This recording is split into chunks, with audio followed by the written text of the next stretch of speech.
Tous assidus pour écouter la parole de Dieu dans ses vérités bibliques et aussi bien sûr que nous puissions découvrir notre avenir, notre privilège et les promesses qui nous sont données à chacun de nous pour ceux qui sont dans la grâce de Dieu.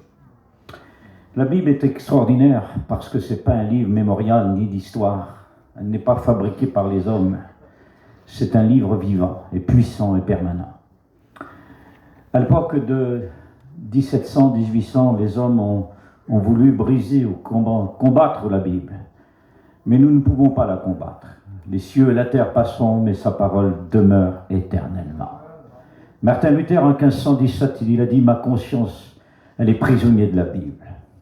Vous êtes prisonnier de qui ce soir? De quoi? Quelle est votre activité où vous êtes dans des situations peut-être à l'extrême, mis en activité ou en captivité? Mais la Bible est un livre qui nous libère et qui sèche les larmes. Napoléon, il a dit ces mots sur la Bible. Il a dit, ça n'est pas un livre facile. Il a conquéri l'Europe, il a régné 48 heures dans l'Europe. Il a dit, je ne me lasse pas de lire la Bible, mais quiconque voudrait combattre la Bible sera combattu par elle. Il dit, la Bible, attention, elle a des mains, elle a des pieds, elle vient vers nous.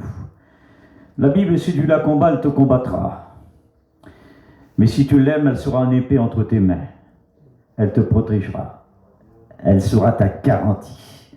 Elle sera comme du miel dans tes entrailles.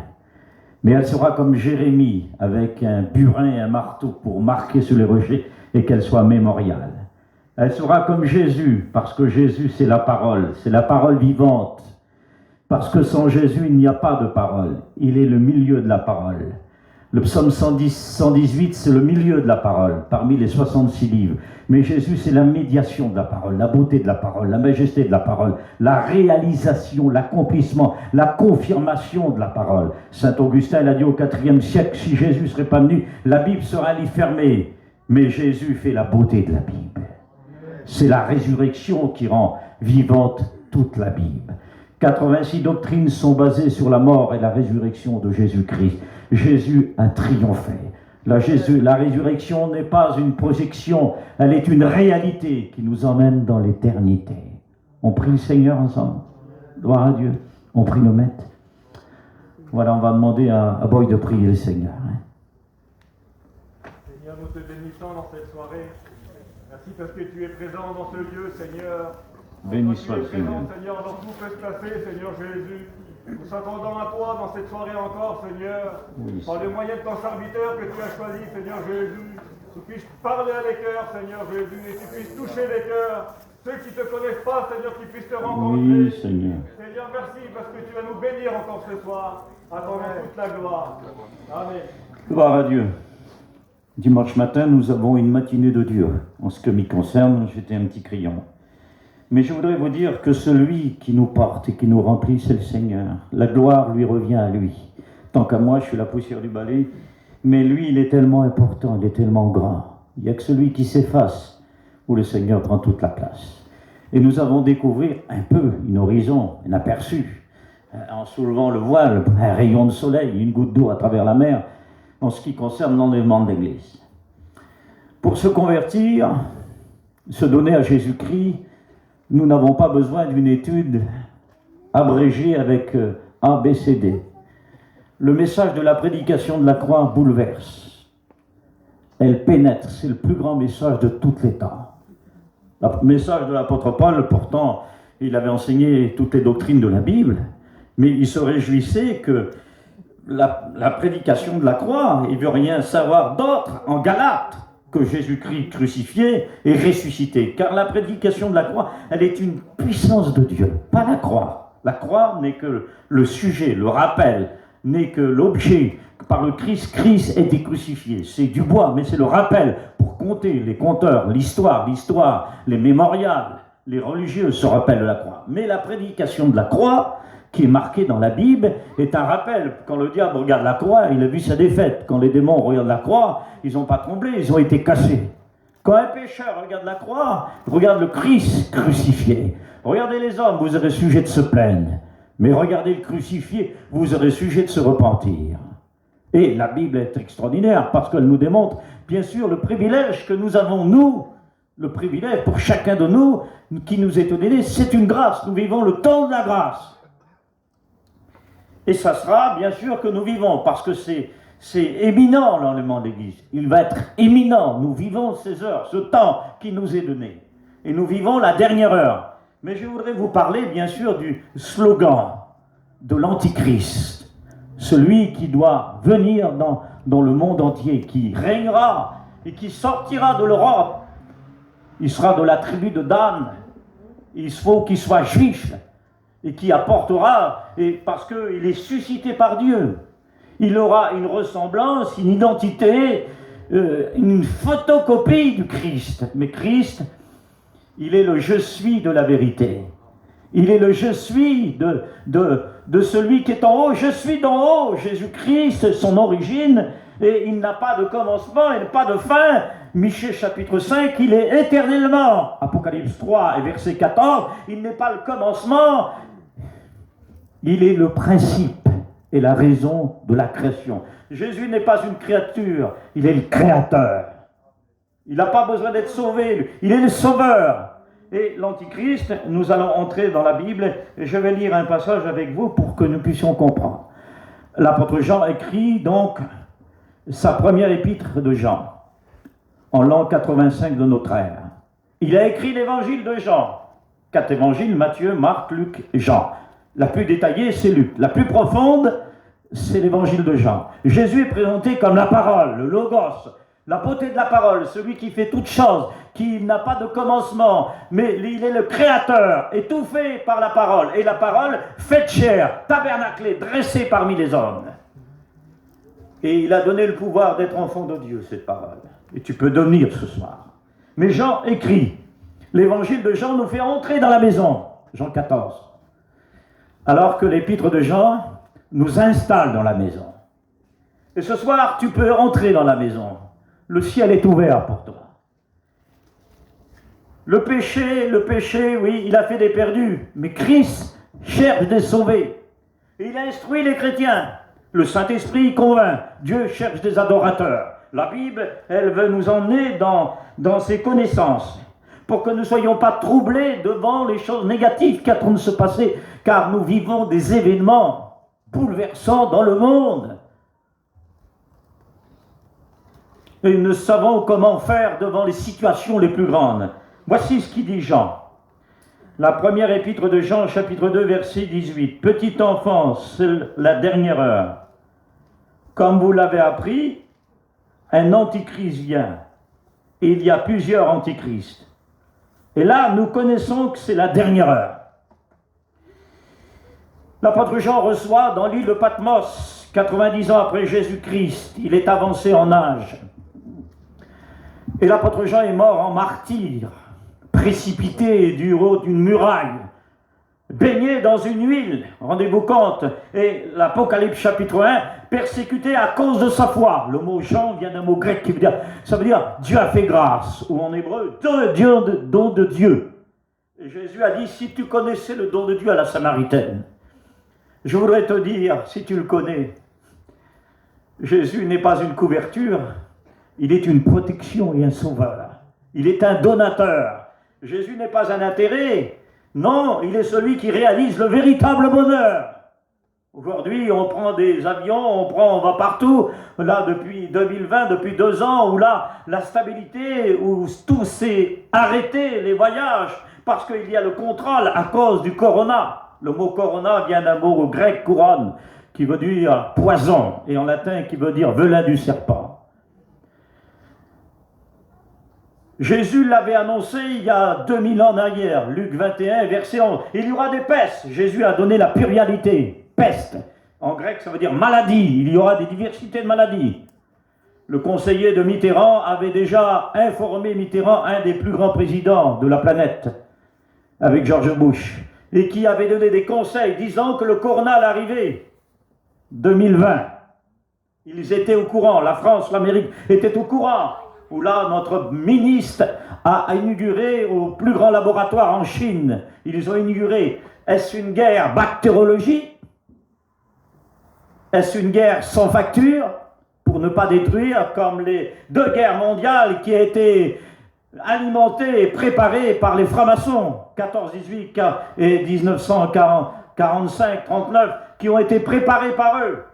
Mais ce soir, je voudrais vous parler de la parole. Et c'est la parole qui m'intéresse, c'est que les âmes soient sauvées. Je ne suis pas là pour vous installer et donner des prédictions ou des mots politiques pour que vous soyez bien sûr assurés de garanties. Il n'y a pas d'autre garantie que Jésus-Christ. Je vous laisse la paix, je vous donne la paix. De s'endormir en paix et dormir en paix. Il y en a qui tremblent devant le corona et qui ont peur. Moi j'ai peur aussi. Mais laissez-moi vous dire que si je pars de la terre, je sais où je vais dans l'éternité.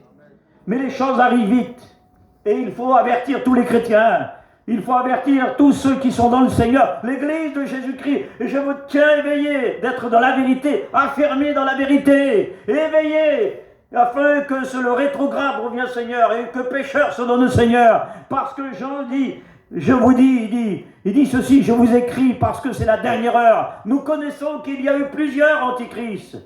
Néron, en l'an 68 de notre ère, qui a régné à Rome, la plus grande puissance mondiale, et qui a régné 600 ans, et qui a brûlé les chrétiens, crucifiant les chrétiens, les faisait manger dans les lions, les catacombes où l'apôtre Pierre, les apôtres ont fait des réunions sous les catacombes, le privilège que nous avons, nous, en dehors des apôtres. Alors qu'ils ont connu la grande persécution. Néron en hébreu, en grec, ça veut dire 666. Il y a eu plusieurs qui sont élevés. Et c'est là où Paul est bien sûr mort à Rome, sous l'épée de Néron, décapité, Pierre crucifié à l'envers. Il ne voulait pas mourir comme le Seigneur. Il y a eu plusieurs antichrists dans les temps modernes. Il y a eu bien sûr Alexandre le Grand, qui a conquéri le monde, qui a été jusqu'en Inde. Il était tellement rapide, on disait qu'il marchait, qu'il volait sur la terre. Mais il y a eu d'autres hommes encore, Hitler, où 64 nations étaient en guerre. 200 millions de morts il y a eu à son époque. Rendez-vous compte, la guerre Hitler, qui veut dire chaque lettre du mot Hitler, ça veut dire en grec ou en latin, en hébreu, 666. Et ce sont des hommes qui ont préparé des choses, oui, et qui ont été des destructeurs. Mais ce soir, je vous prends un constructeur. Je vous présente le Christ qui est vivant et qui bâtit une vie. Il n'est pas là pour détruire et nous renverser. Il n'est pas venu pour entrer en guerre. Il est là pour nous donner la paix et soigner nos blessures. Mes gens restent sous la direction de l'Esprit. Et au chapitre 1 de l'Apocalypse, révélation de Jésus-Christ. Et non pas révélation des hommes. Mais il dit, voici... Et la révélation est pour qui? Montrer les choses qui doivent arriver bientôt. Et le mot bientôt, dans le texte original, ça veut dire vite, les choses vont aller vite. Et Jean continue, il dit prisonnier de Jésus-Christ, à cause de la foi, il dit, il fut ravi au jour du Seigneur. Et le jour du Seigneur, c'est quoi? C'est le jour de la résurrection. Il fut ravi du Seigneur, parce que ce jour, c'est un jour glorieux. La mort de Jésus, elle est unique, prophétique, bouleversante. La terre a tremblé, les rochers sont fendus. Le diable a tremblé, il a été secoué, il a été mis sous le talon de Jésus-Christ, Genèse 3,15. Les malades ont été guéris, les pécheurs pardonnés, parce que Jésus est crucifié. Non, la terre a tremblé, le soleil s'est caché, en plein midi, en plein jour, où le monde de l'histoire, les scientifiques se penchent sur ce fait, parce qu'il y a eu un phénomène surnaturel, où le soleil s'est caché, parce que Jésus, c'est le soleil de justice. C'est le véritable. Jésus n'est pas mort en tremblant. Il n'est pas mort, oui, en tournant la tête. Mais face à l'humanité, il a dit, pardonne-leur, car ils ne savent ce qu'ils font. Le pardon, il ouvre le ciel, il a un pouvoir, il libère les hommes. Il purifie les cœurs. Le sang de Jésus nous purifie de tout péché. Il n'y a pas un sang comme ça. Pilate, il a dit ceci, et Chigomo, voici l'homme, c'est celui qui doit venir. L'Ancien Testament l'avait averti, l'avait annoncé. Oui, dans la mort de Jésus, de la résurrection et dans sa vie, 300 prophéties se sont accomplies, 50 prophéties dans la douleur et de la souffrance, homme de douleur, habitué à la souffrance. Il s'est levé devant nous comme une faible plante, mais il est venu sur la terre des vivants. Il est marché, la terre a reconnu son Créateur. Les hommes ont été bouleversés. Il est venu pour accomplir le dessein de Dieu. Puis il a dit je vais vous préparer une place et je reviendrai. Mais il nous a annoncé un ennemi qui doit arriver sur la terre des hommes. Et Jean continue. Il continue les choses qui doivent arriver. Et bien sûr, bientôt. Et voici donc, et Jean nous dit, voici, alors l'ange de Dieu, il nous dit, quelle heure on est? Quelle heure on est? Il dit, petit enfant, je vous écris. Et petit enfant, dans le texte original, c'est petit bébé. C'est ceux qui sont nés de nouveau. C'est ceux qui ont été régénérés. C'est ceux qui sont morts au péché, qui sont vivants. C'est avoir l'image de Christ. Le baptême nous fait entrer dans l'église locale. Le baptême de régénération nous fait entrer dans l'église universelle. Corps du Christ. L'église n'est pas bâtie par les hommes. Elle n'est pas bâtie sur pierre. Non, je bâtirai. Laisse-toi bâtir. Laisse-toi construire. Laisse-toi aimer. Laisse-toi délivrer. Jésus est vivant. Il est puissant. Il est glorieux. Il est parmi nous. Amen. Vous n'êtes pas là pour être endormi et écouter d'Ève et d'homme. Non. Vous êtes là pour écouter le Christ et la parole de Dieu. Qu'elle brise vos cœurs. Qu'elle change les foyers, que le buveur ne boit plus, que celui qui chorabe soit délivré, que celui qui ment soit purifié par la vérité, que celui qui est captif, qui est caractère difficile, soit délivré, que le drogué, le jeune soit délivré ce soir, parce qu'il est la véritable lumière qui rentre dans les cœurs et qui change les vies. Il est vivant et il est parmi nous. Nous n'avons rien pour l'attirer, en tout cas moi j'ai rien pour l'attirer. Mais il est venu chercher. J'avais 12 ans quand j'ai rencontré Jésus-Christ. J'avais 15 ans et demi quand j'ai commencé à prêcher l'évangile. J'ai encore 15 ans et demi. J'ai pas tout appris. Je suis encore au banc de l'école. Et chaque jour, je suis au banc de l'école. Parce que je dois être à genoux. Chaque jour et non pas debout. À me glorifier. Que Dieu me regarde. Je veux le flatter. Je l'aime. Il est tellement amour. Aimez-le. Il vous aimera. Attachez-vous à lui, il s'attachera à vous. Oui, prenez soin de lui, il prendra soin de ton foyer, tes enfants et ta vie et ton avenir. T'as rien sur ta table, laisse verser l'onction sur ta table. Que l'huile coule sur ta table et que le sang coule sur ton foyer pour changer ta haine et changer ta méchanceté. Parce que le Seigneur est vivant, il vient bientôt. Et Jean dit, petit enfant, je vous écris, c'est la dernière heure. Et puis on va rentrer dans le vif du sujet. Oui, l'heure finale. Le texte original dit ceci. C'est l'heure finale qui correspond bien sûr à la fin du deuxième jour des 2000 ans.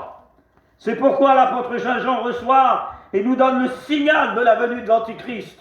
Il dit par là, vous connaissez, vous sachez, c'est-à-dire une connaissance, que par là l'Antichrist doit arriver, bien sûr. Alors que nous attendons le Christ. Il viendra un matin, un soir, un midi, l'après-midi, un matin, on ne sait pas, dans la nuit, il arrivera. Mais nous, on n'est pas de la nuit, dit Paul à Thessalonique. Nous n'attendons pas la ruine soudaine. On n'attend pas la terre qui tremble, les étoiles qui tombent, comme les jugements de l'Apocalypse. Non, il viendra avant l'apparition de l'Antichrist, c'est certain, il paraîtra. Il apparaîtra, c'est un événement qui est bouleversant. Oui, mais cet impie aura une autorité terrible. Mais il apparaîtra, quel moment? Il apparaîtra, Paul dit dans la deuxième épître à Thessaloniciens chapitre 2, verset 7, il apparaîtra à son temps, parce que c'est Dieu qui donne le signal. Il ne peut pas apparaître comme ça, c'est impossible. Il est là en tant qu'homme sur la terre des hommes. Le pape que vous connaissez, d'après les murmures et d'après les informations, ça serait peut-être le dernier pape. Parce que le dernier pape qui sortira, bien sûr, ils disent que ça sera peut-être une couleur noire, un homme noir qui sortira. Mais le pape, il n'y a pas eu un pape comme ça. Parce qu'il parcourt la terre, il va partout. Il attend de réunir. Je respecte les religieux, je respecte les religions. Je veux enfoncer personne. Notre évangile, elle touche les cœurs. C'est vous dire que Dieu est amour. Et qu'il veut sauver quiconque. Mais il veut réunir les religions du monde entier. L'islam, le catholique, bien sûr, et le judaïste. Et en 2024, l'architecte le plus grand du monde a été choisi, un Anglais, pour construire à Abu Dhabi, dans le Moyen-Orient, pour qu'en 2024, les bâtiments sortent, afin qu'il y ait une seule religion. c'est une idée maîtresse à la prophétie d'Apocalypse 17, où là, bien sûr, l'Antichrist s'en servira pour s'informer de toutes ces choses. Mais je ne veux pas aller plus loin avec toute cette sorte de choses qui arrivera et qui viendra. Mais je voudrais faire un parallèle, une comparaison des choses que la Bible nous donne. Il apparaîtra en son temps, mais on va découvrir qu'est-ce qui empêche l'Antichrist d'apparaître. Et pourquoi il apparaîtra? Quel caractère il aura? Quelle identité? Mais où il sortira? Et quel sera son slogan, sa publicité et son autorité? Le rôle qu'il aura? Combien de temps il agira sur la terre des hommes? Mais où on va, nous? L'Église de Jésus-Christ, les chrétiens nés de nouveau, ils auront un privilège extraordinaire dans l'immensité, baignés dans la grâce. Parce que c'est dans la grâce, nous irons dans le Seigneur, nous irons là où il est. Mais tout d'abord, un parallèle entre ce qui est lumière et ténèbres, entre ce qui est parfait et imparfait, négatif et positif. L'Antichrist est l'imitateur du Christ. C'est bien sûr un imitateur, un casseur, c'est un ressemblant, alors que Jésus, lui, c'est pas une photocopie, c'est l'original, il est divin, il est bien sûr d'en haut, il a l'image du Père, il n'a jamais été créé, il est éternel, il est surnaturel, son caractère est plein d'amour, il ne fait que pardonner et de relever et de guérir et d'agir.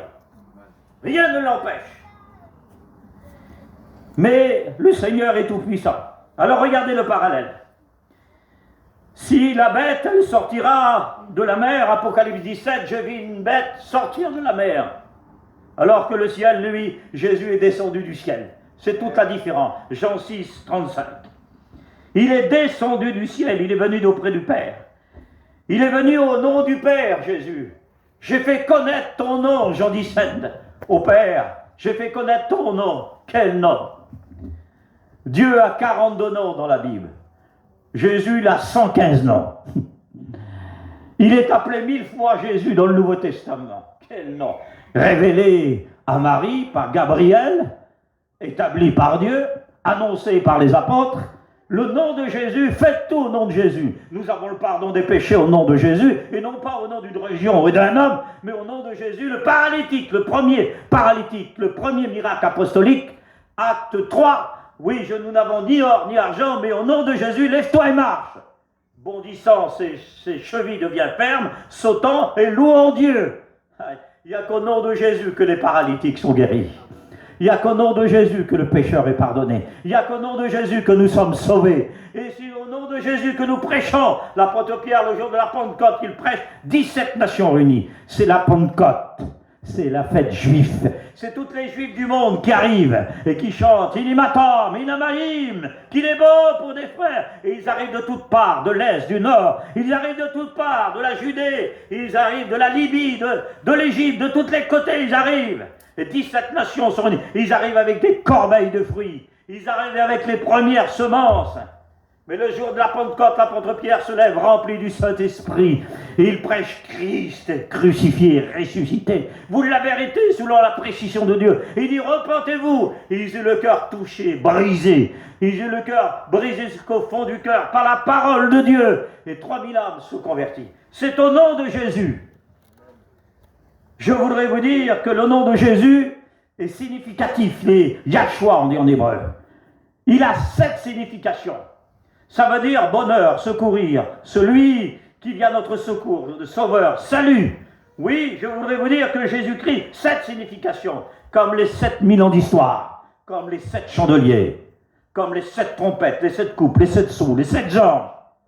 Nous avons une signification d'un chiffre parfait, 7, et non pas 6, parce que l'Antichrist, lui, c'est 666. Apocalypse 13, verset 13, que celui qui a de l'intelligence calcule, c'est un nombre d'hommes, comme le G20, le G7, un calcul qui dirige le monde, les francs-maçons, qui est en train de se préparer, bien sûr, pour le slogan de l'Antichrist, et qui seront ouverts les vannes de l'intelligible à l'extrémité, bien sûr, des sectes pernicieuses, et qui arrivent sur la terre des hommes. Mais le nom de Jésus est glorieux, il est parfait. Nous étions du 6, parce que l'homme c'est le 6. Mais Jésus, la croix du calvaire, le Christ, c'est le plus de Dieu. On est devenu le 7. De l'imparfait, on est devenu imparfait. Des ténèbres à la lumière. Oui, Nous étions perdus, il nous a sauvés, c'est glorieux. Le nom de Jésus est bouleversant. Il a fait couler de l'encre. Il est écrit dans l'histoire des hommes. Il a écrit plein de livres, plein d'hommes ont écrit dans des biographies le nom de Jésus. Alors de l'Amérique, les scientifiques étaient là, étaient inquiets sur la Bible. Et c'était le plus grand ordinateur de l'époque. Alors ils ont pris l'ordinateur et ils ont pris la Bible à l'intérieur, le CD, le DVD, ils ont mis à l'intérieur. Et ils ont voulu savoir si la Bible était vraie. Nous, on est des convaincus de la Bible. Nous n'avons pas besoin d'aller à l'école de Saint-Cyr, comme disait le frère, à Saint-Germain, dans le 78, pour apprendre la Bible.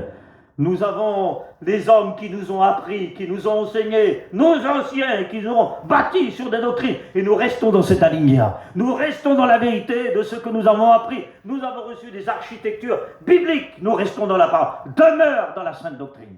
Et là, les scientifiques, ils ont voulu, je vous dis ça vite fait, parce que le temps me manque. Mais tout à coup, ils ont découvert l'ordinateur. L'ordinateur a été bouleversé. Au commencement, Dieu créa les cieux et la terre. Et l'ordinateur, 7, 7, 7, 7, 7, 7, 7. Et lorsque Dieu créa l'homme et la femme, il dit, ah, cela était très bon. Il a multiplié, 7, 7, 7, 7. Et l'ordinateur arrivait, bien sûr, les 39 livres dans l'Ancien Testament, parfait. Il arrivait entre le livre de Malachie, le dernier livre de la Bible. Il faut connaître la Bible, il faut la découvrir, la vivre, la manger, s'en nourrir, être... Bien sûr, mon ancien disait, Paillon sur moi, il dit petit, il dit, il faut que tu en rêves la nuit, mais il faut que tu te nourris la journée. Il faut que tu la vis, il faut que tu la partages la journée. Quelle beauté la parole de Dieu. Et l'ordinateur est arrivé au livre de Malachie. Entre Malachie et Matthieu, il y a 400 ans de silence. Et Dieu n'a pas parlé. Ne fais pas parler Dieu si Dieu n'a pas parlé.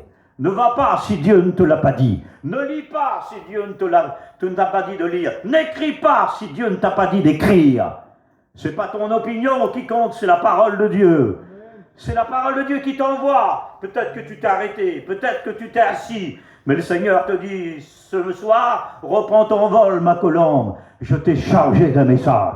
Je t'ai chargé d'un chant. Il n'y a que lui qui peut mettre des couleurs. Il veut mettre des couleurs dans ton foyer, dans ta vie, dans ton cœur. Il veut changer, bouleverser. Le péché a déformé. Le Christ, il transforme les cœurs. Il est peint de sa couleur. Le ciel a été peint par le Saint-Esprit. Il n'y a pas un peintre comme le Saint-Esprit. Ah, les Picasso ont peint des choses qu'on n'arrive pas à bien comprendre. Le Saint-Esprit, il peint des choses qu'on comprend. Parce qu'ils sont de Dieu, ils sont de Christ. Alors je voudrais vous dire que l'ordinateur est arrivé, bien sûr, entre Malachie et Matthieu, le livre de Maccabée, aucune compréhension. Puis il arrive au Nouveau Testament. Au 1er siècle, le Nouveau Testament, 27 livres sont écrits. 2e siècle, reconnu comme parole de Dieu. 3e siècle, donné par Tertullien. Oui, il a donné le titre Nouveau Testament, l'Évangile. La bonne nouvelle, Seigneur, quelle beauté! Cet évangile, lorsqu'elle est prêchée, proclamée, témoignée, la terre tremble, les cœurs tremblent, le diable recule, les démons sont vaincus, les ténèbres reculent, parce que c'est l'évangile de puissant qu'on a reçu. On n'a pas reçu une secte, on n'a pas reçu un dictateur, un séducteur. Nous avons reçu le Sauveur, il nous a fait du bien. Ça fait 47 ans que je suis avec lui. Jamais il m'a fait du mal, il m'a toujours fait du bien. Quand j'étais à terre, il m'a relevé. Quand j'avais des plaies, il les a fermées. Quand je ne trouvais pas la route, alors il me donnait la route. Quand je n'avais pas la réponse, il est ma réponse. Il m'a donné la nourriture sur ma table. Lui, il n'a jamais manqué. Il a rempli mon cœur, il a rempli mon frigidaire, il a rempli mon être. Ce soir, veux-tu qu'il remplit ton cœur? Veux-tu qu'il remplit ta vie? Et quand ils arrivent au Nouveau Testament, tout à coup, l'ordinateur a chamboulé, il a tremblé. Oui, parce que Jésus fait trembler les cœurs. Il fait trembler dans sa mort, la terre a tremblé. Oui, mais l'ordinateur, qu'est-ce qu'il a dit? Il a dit Jésus, Jésus, Jésus, Jésus, Jésus, Jésus. C'est bouleversant. Il remue, il fait changer la circonstance des scientifiques. Mais la venue du Seigneur est glorieux. Il est venu au nom du Père. Alors que l'Antichrist, il viendra au nom du dragon. Et le dragon dans l'Apocalypse, c'est celui qui jugera. C'est-à-dire, c'est celui qui va faire du mal. Parce que c'est le dragon qui donnera la puissance à l'Antichrist. C'est lui. Il sera un imitateur. Alors, pour vous faire comprendre des résumés, il y a la Trinité diabolique, mais il y a la divinité. Il y a Dieu, le Père, Jésus le Fils, le Saint-Esprit. Trinité diabolique, il y a le diable, dragon.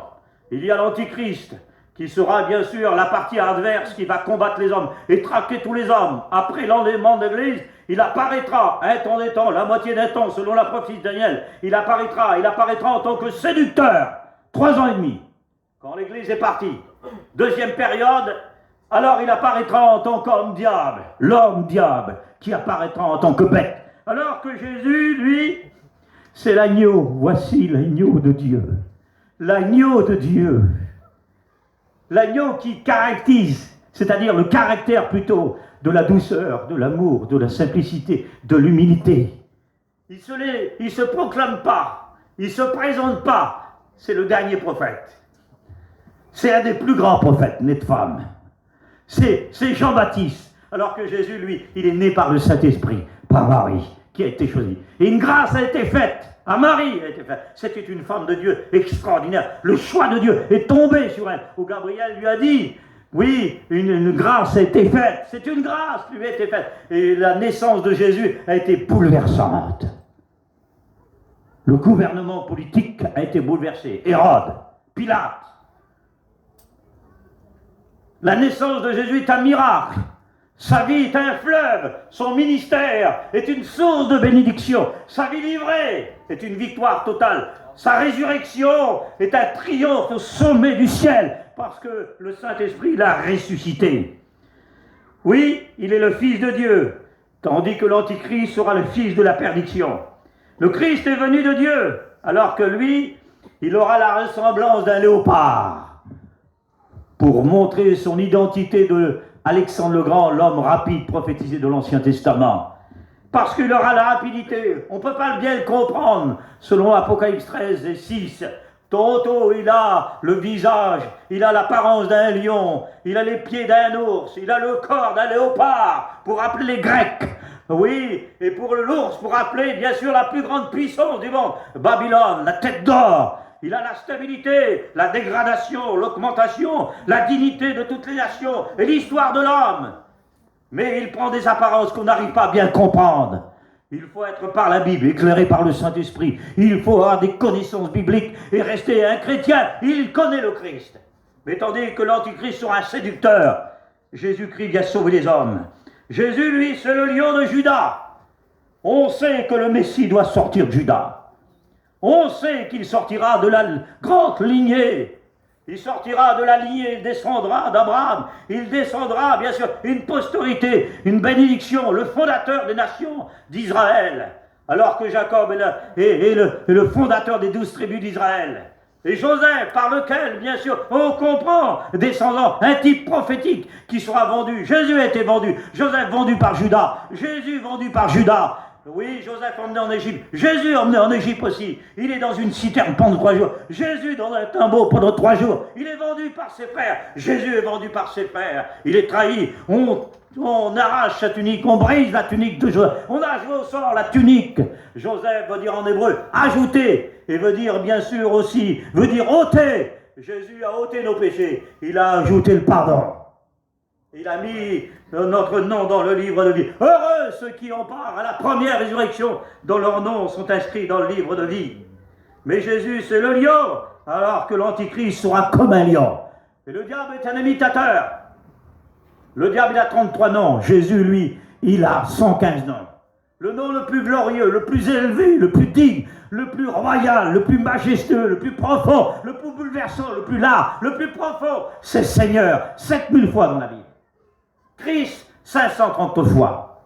Rendez-vous compte, 40 fois Fils de l'homme, il est marqué. 81 fois Fils de l'homme. 40 fois Fils de Dieu.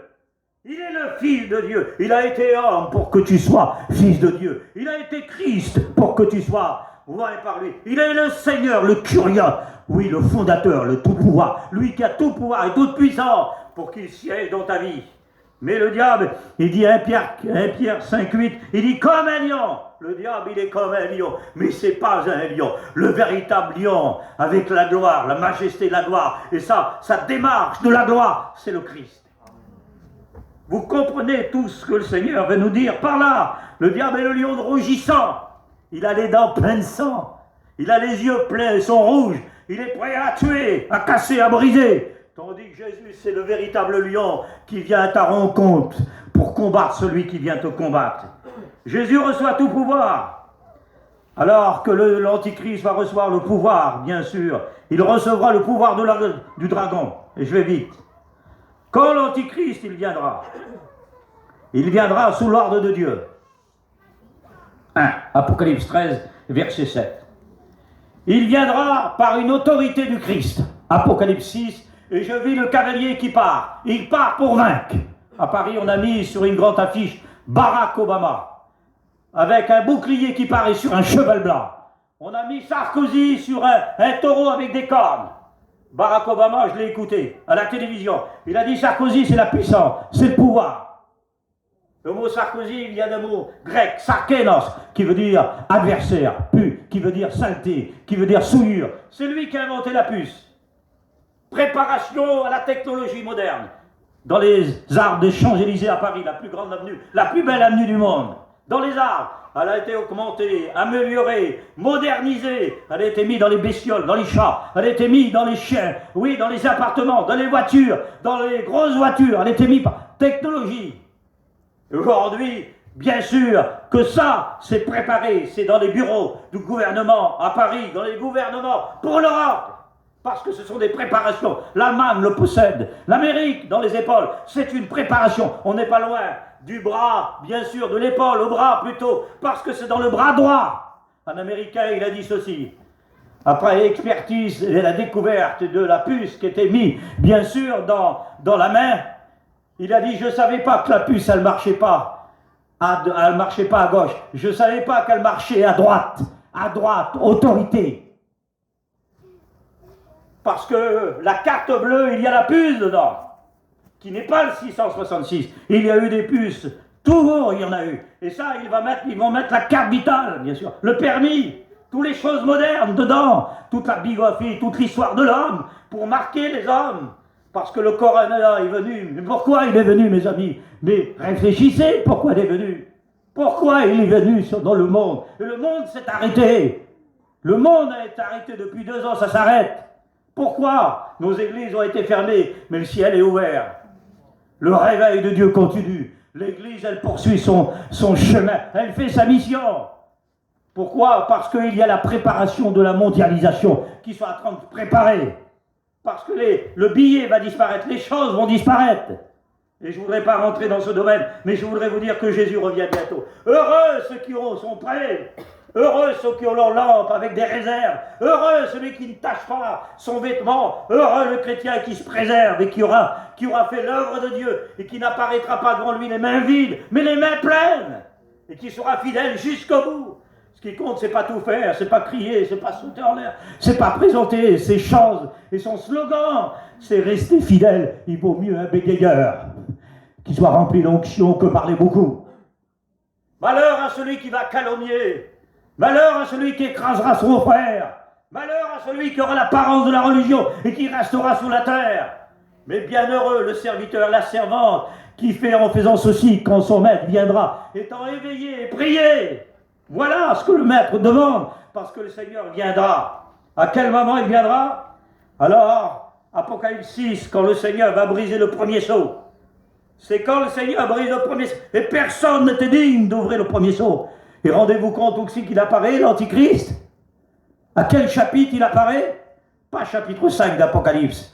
C'est le Rédempteur, celui qui rachète, qui est digne d'ouvrir le premier sceau. Personne n'était digne. C'est le digne qui est digne de briser le premier sceau et qui a racheté des hommes par son sang. C'est pas Apocalypse 4, parce que l'église est montée, elle est partie. Il apparaît où alors? Apocalypse 6. Mais pourquoi 6? Eh bien parce que la Bible a 66 livres et 6, ça fait 666. Et il apparaît 6, alors que nous, on s'en va à Apocalypse chapitre 4. Et l'Antichrist va apparaître, il part sur un cheval blanc. C'est un imitateur. Christ est venu avec le petit d'une ânesse. Il monte à Jérusalem avec un vêtement sans couture. Il n'est pas venu avec la beauté de Salomon. Il n'est pas venu avec la gloire, non, avec cette beauté, bien sûr, de ce qu'il avait, bien sûr. Tout ce qu'il avait, ses richesses. Absalom, l'homme le plus beau du monde. 2,50 m ses cheveux.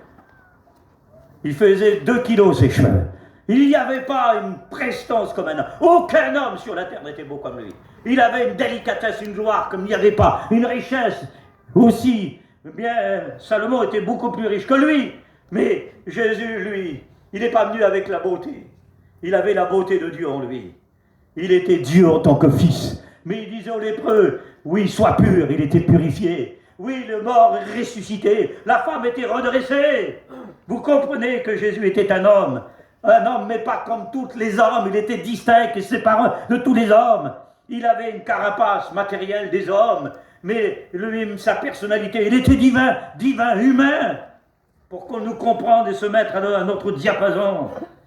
Alors il apparaîtra, mais sur un cheval blanc, avec un arc à la main pour combattre. Jésus n'est pas venu pour combattre, il est venu, c'est le prince de la paix. Il apparaît sur un cheval blanc, alors dit que pour nous, pour l'Église, il descendra dans les nuées, à la rencontre du Seigneur. Nous partirons à la rencontre du Seigneur, dans les airs, dans les nuées, et non pas sur les nuées, mais dans les nuées, à la rencontre du Seigneur. Ça sera terrible. Quand l'Église sera enlevée dans la gloire, parce que l'Antichrist ne peut pas paraître, je vais vous le dire après. Quand l'apostasie, l'iniquité sera entrée, apostasia, ça veut dire loin de la base, loin de la vérité. 3 choses préparent la route de l'Antichrist. L'iniquité, la séduction et l'apostasie. On marie 2 femmes, on marie 2 hommes. On accepte, le péché sera accepté. Oui, parce qu'on changera la gloire de Dieu en naturel. Ça sera terrible, les choses qui se passent sur la terre des hommes. Le péché est pénétré, est rentré dans le monde. Et laissez-moi vous dire que là, le Seigneur est venu nous sauver, parce qu'il vient où le péché abonde, la grâce surabonde. Mais il vient à quel moment? La dernière heure. Premier saut, sous l'ordre bien sûr, sous l'ordre du Seigneur, quand le Seigneur ordonnera, et selon le plan précision de Dieu. Mais je voudrais pas aller trop loin, mais terminer dans cette note. Le déguisement du diable. Qu'est-ce qui empêche l'Antichrist d'apparaître? Qu'est-ce qui l'empêche d'apparaître? Eh bien, l'apôtre Paul le dit dans l'Épître. Il dit, ce qui empêche d'apparaître, c'est bien sûr l'Église de Jésus-Christ. Tant que l'Église, elle est là, sur la terre des hommes, alors l'Antichrist ne peut pas apparaître. Il est là en tant qu'homme. On ne sait pas quel âge il a. Il est là. Il est dans le monde. Mais il apparaîtra un jour. Il apparaîtra, mais l'Église doit être enlevée. Elle doit être enlevée. Nous partirons dans la gloire. Mais quel âge? Et que nous allons où c'est qu'on va aller?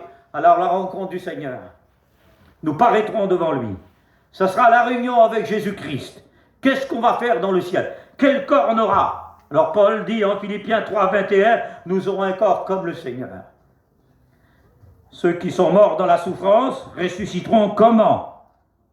Alors ils seront changés plein de gloire. Mais celui qui est mort infirme, alors il ressuscitera bien sûr plein de puissance. Celui qui est mort naturel, il sera changé spirituel. Et celui qui est mort mortel sera changé bien sûr, et il sera transformé, et en la gloire du Seigneur, spirituel. Et nous comprenons ce que le Seigneur est en train de nous dire. Nous aurons un corps, comment? Pour vivre dans le ciel. Le cosmonaute, pour aller dans la Lune, il lui faut des préparations. Vous ne pouvez pas aller dans la mer, c'est un poisson qui va dans la mer. Mais nous, on va à la rencontre du Seigneur. Nous aurons un corps plein de gloire. Nous paraîtrons plein de gloire. Ça rien, il n'y a pas de micro. Vous m'écoutez? Amen. Plein de gloire, un corps comme lui. Et puis infirme, mais plein de gloire. Il y aura les reconnaissances des familles dans le ciel. Vous reconnaîtrez vos familles à la dimension de Dieu. Ce que vous avez perdu dans le Seigneur. C'est Paul qui le dit dans l'Épître à Philémon. Si vous avez perdu quelqu'un, alors Paul tire un exemple, bien sûr. Lorsqu'il s'adresse à Philémon, d'Onésime, il dit, il nous a quittés pour un temps, tu le retrouveras pour l'éternité. Et non pas comme un esclave, mais il dit comme un frère, comme un serviteur supérieur. Comment Pierre il a fait pour reconnaître Moïse et Élie? 1500 ans et 800 ans avant Jésus-Christ. Il lui a donné la connaissance, le Seigneur. Et il y aura donc toute cette connaissance du Seigneur qui nous donnera. Alors on aura l'image du Christ. Dans le ciel, on ne mangera pas. Il n'y aura pas de manger dans le ciel. Parce que le royaume des cieux n'est pas le manger et boire. Et nous partirons à la rencontre du Seigneur. Nous serons dans le Seigneur et dans la gloire. Quel est le rôle que nous aurons, nous, Église de Jésus-Christ, dans le ciel? Alors nous paraîtrons devant le tribunal de Jésus-Christ pour le bien et le mal que nous avons fait, étant dans nos corps, bien sûr. Et nous aurons donc des récompenses, ceux qui auront travaillé pour le Seigneur, des récompenses dans le Seigneur. Et certains seront sauvés comme à travers le feu. Il y aura des chrétiens qui iront au ciel, ils sont sauvés, nous on n'est pas des témoins de Jéhovah, non, on est basé sur la parole de Dieu, notre salut c'est Jésus-Christ, par la grâce. Alors tu iras au ciel, il y a des chrétiens qui viennent à la réunion, ils partent, ils lisent pas, ils travaillent, ils parlent pas du Seigneur, voilà, ils n'ont pas péché, mais ils sont là dans cette catégorie, dans cette tranche, dans ce programme-là. Ils sont des chrétiens faibles, alors ils sont sauvés, ils vont au ciel, bien sûr. Ah, si quelqu'un a péché, nous avons un avocat auprès du Père. Mais si quelqu'un pratique le péché, il ne pourra pas être enlevé. Celui qui sera enlevé, c'est celui qui a été pardonné, celui qui est né de nouveau, celui qui sera juste, celui qui est pur, celui qui a le Christ. Alors nous paraîtrons, nous aurons nos récompenses, mais après les récompenses, il y aura les noces de l'agneau. Oui, mais sur la terre, qu'est-ce qui va se passer? Après l'enlèvement de l'Église, qu'est-ce qui se passe? Le déguisement de l'Antéchrist, dans la dernière heure, le fils de la perdition. Il apparaît comme l'homme du péché, sous ses formes, un séducteur. C'est un adversaire, c'est le fils de la perdition. Il est le contre-Christ. Et le slogan, bien sûr, il aura une puissance de dictateur donnée par le dragon qu'aucun homme ne pourra s'égaler. Ni Alexandre le Grand, ni Hitler, tous ces hommes, Napoléon, mais c'est des enfants à côté de cet homme, la puissance qu'il aura. Il va se proclamer Dieu, il sortira de l'Europe. Je ne peux pas vous donner toutes les notes parce qu'il faut passer la nuit pour dire ce que je vais vous dire. Mais ce n'est pas ce sens. Le sens, c'est que vous recevez le message et l'avertissement est de dire que Jésus, il est le sauveur et que vous partez. Préparez vos valises. Préparez vos bagages parce qu'on part pour un voyage éternellement dans la gloire. Mais malheur à ceux qui vont rester, dit Jean, sur la terre. Malheur à la terre, parce que les 7 tonnerres sont préparés. Les anges sont préparés pour les trompettes, pour les coupes, pour l'heure et le jour. Tout est préparé. Mais pour nous, bienheureux, entre dans la joie de ton maître. Ce soir, tu peux être sauvé. Mais laisse-moi vous dire que l'Antichrist, il va se proclamer Dieu. Strasbourg, la capitale de l'Europe, choisie parmi les 27 nations. Une tour de Babel. 5000 ans en arrière, c'est Genèse chapitre 11. Tour de Babel, confusion, porte des cieux. 950 chapelles à cette époque, 44 temples. Rendez-vous compte, 5000 dieux à cette époque. La tour de Babel qui veut dire confusion. Construit par les hommes sans consulter Dieu. Peut-on construire sans consulter Dieu, selon l'ordre de Dieu? Celui qui bâtit un foyer, sans Dieu ne se tient pas. Mais celui qui bâtit, le bâtisseur, son foyer, alors il tiendra. Veux-tu que Jésus bâtit ta vie? Veux-tu qu'il construise ta vie? Il y a un siège là-bas. Vous avez été à la tour de Strasbourg? Il y a un siège, j'y étais moi. Eh bien, il y a un siège qui est à l'intérieur. Il y a une chaise qui est réservée. Elle est réservée pour un homme, pour l'Antichrist. Ils ont dit, nous l'accepterons, que ce soit un diable, un démon, qu'il arrive. Nous, on l'acceptera. Nous avons accepté Jésus-Christ. Jésus est vivant, il est puissant. Tu peux l'accepter et tu peux être délivré et ta vie peut être changée. Et devant la tour, bien sûr, de Babel, il y a une bête qui est devant. Elle est en fer. Il y a une femme qui est assise dessus. Elle a une lance. Elle est tournée vers qui? Elle est tournée vers les eaux, c'est-à-dire vers l'Europe plutôt. Elle est tournée vers la mer, vers l'Europe, parce que c'est nous l'Europe. Elle est tournée vers les 27 nations. Et vers l'extrémité de la bête, vers sa queue, il y a des vagues. Et ça, c'est Apocalypse 17. Et je vis la bête qui sortit, bien sûr, de la mer. Et je vis une femme, plutôt, qui était assise sur la bête. Nous, on n'est pas assis sur le Christ, c'est Christ qui est assis sur nous. Il est la tête, on est le corps. Le diable est un imitateur, mais à l'envers. Il transforme et déforme les choses. Tandis que Jésus, lui, met les choses en ordre. Le mot grâce, en hébreu, ça veut dire mettre en ordre ce qu'en désordre. Le diable a tout mis en désordre. Je voudrais te dire que ce soir, il veut mettre en ordre. Il veut mettre en ordre les choses qui ont été déplacées. Et le diable aura un slogan. Il va se proclamer les dieux. Il va se présenter à Jérusalem. Il aura une forme de religion. Il se mariera, bien sûr, il se mariera avec la prostituée. Le gouvernement avait décidé de marier une femme à l'Antichrist, parce qu'ils sont au courant qu'un homme va venir. Ils ne savent pas comment, c'est flou. Mais ils ont dit, on va donner Eli Gaga. l'artiste, elle a fait bien sûr une alliance avec le diable. Elle a donné sa vie au diable. Elle fait partie du franc-maçon. Il y a 100 artistes qui font partie du franc-maçon. John Hallyday faisait partie du franc-maçon. Charles de Gaulle, il fait partie des Mormons. Les grands artistes faisaient partie des sectes pernicieuses. Mais je voudrais vous dire quelque chose d'important pour chacun de nous. Nous, on a fait une alliance avec son sang, avec le Christ. Il a établi notre vie et nous avons donné notre vie avec lui. Et laissez-moi vous dire qu'ils voulaient la marier, ils veulent la marier avec, mais ça sera le monde qui sera marié avec. Parce que quand l'Église, les perdus, les sauvés, les perdus qui viennent des sauvés, qui partiront à la rencontre du Seigneur dans les airs, oui, à la rencontre, quelle paix, quelle joie, je te garderai en dehors de la tentation qui va me dire, quelle promesse véritable et concrète, alors que le diable sera un séducteur, il aura une influence, il sera diabolique.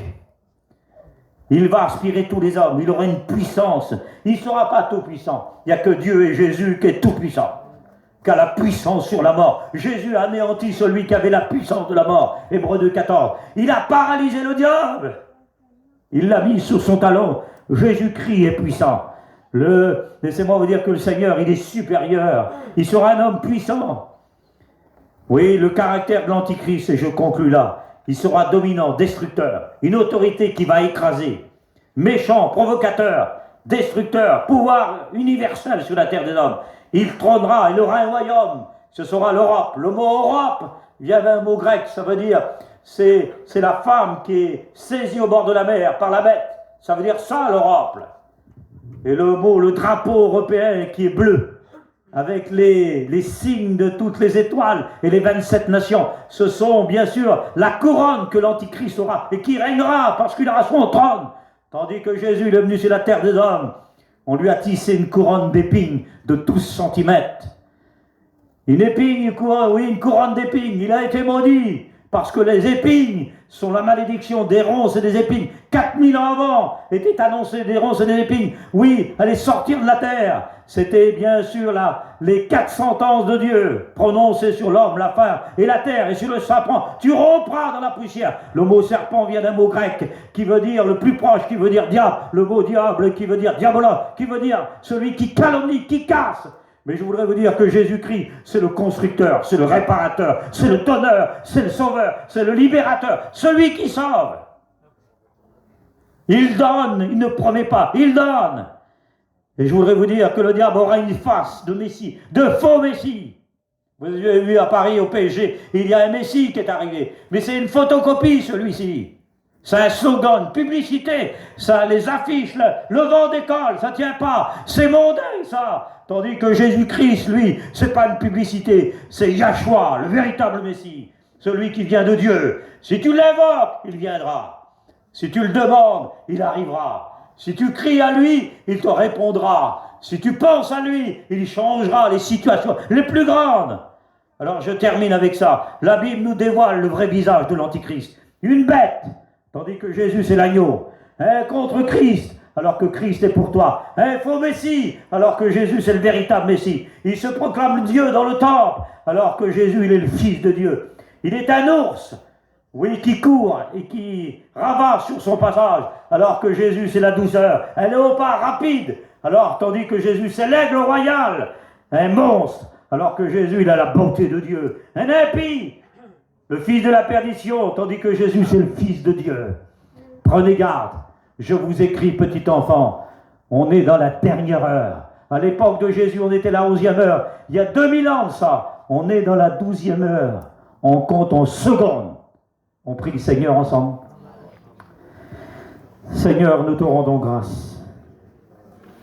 À toi toute la gloire, l'honneur, la puissance, la gloire, la majesté. Nous te rendons grâce pour le